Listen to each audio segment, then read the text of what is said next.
মানবিক বিভাগ থেকে এসএসসি এবং এইচএসসি তে জিপিএ 5 পেয়ে পড়াশোনা করছি আজ ঢাকা বিশ্ববিদ্যালয়। যেই 3টি হ্যাকস ফলো করে সেগুলোই বলবো আজ তোমাদেরকে। হ্যাক নাম্বার 1, কনসিস্টেন্ট থাকা। অনেকেই দেখা যায় প্রথম দিন 7-8 ঘন্টা পড়ে এবং পরের দিন কোনো পড়াই হয় না, এতে আলটিমেটলি কোনো লাভ হয় না। আমি কয়েকটা টপিক সিলেক্ট করে নিতাম এবং 5-6 ঘন্টা আমি ওই টপিকটাই পড়তাম। এতে করে দেখা গিয়েছে এই জিনিসটা যখন আমি গ্র্যাজুয়ালি মেনটেন করছি তখন আমার পুরো সিলেবাসটা শেষ হয়ে গিয়েছে। 2 নাম্বার হ্যাকে যাওয়ার আগে তোমাদেরকে একটা কথা বলে নেই। তোমরাও যদি আমার মতো ভর্তি যুদ্ধের পুরো প্রস্তুতি নিতে চাও 10 মিনিট স্কুলের সাথে, তাহলে ক্লিক করো কমেন্টে দেওয়া লিংকে।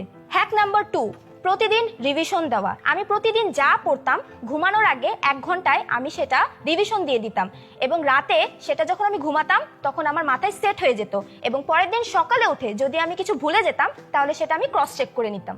হ্যাক নাম্বার 3, রিটেনের জন্য ফ্রি হ্যান্ডরাইটিং প্র্যাকটিস করা। রিটেনের নাম্বার তোলা কিন্তু একটা মাস্ট, কারণ এতে আমাদের পজিশনের স্কেল অনেকটাই সামনের দিকে এগিয়ে যাবে। আমি যেটা করতাম, আমার বাংলা এবং ইংলিশে উভয় জায়গায় অনেক এনরিচ ভোকাবুলারি ইউজ করতাম এবং সাম্প্রতিক বিভিন্ন টপিক নিয়ে ফ্রি হ্যান্ডরাইটিং করতাম। এতে করে আমার মধ্যে সেই অভ্যাসটি তৈরি হয়েছে যেন আমি ভর্তি যুদ্ধে যদি বাইরের কোনো টপিক থেকেও প্রশ্ন আসে তাহলে সেইটাও আমি কভার করতে পারি। তোমরাও যদি আমার মতো ভর্তি যুদ্ধের পুরো প্রস্তুতি নিতে চাও 10 মিনিট স্কুলের সাথে, তাহলে ক্লিক করো কমেন্টে দেওয়া লিংকে।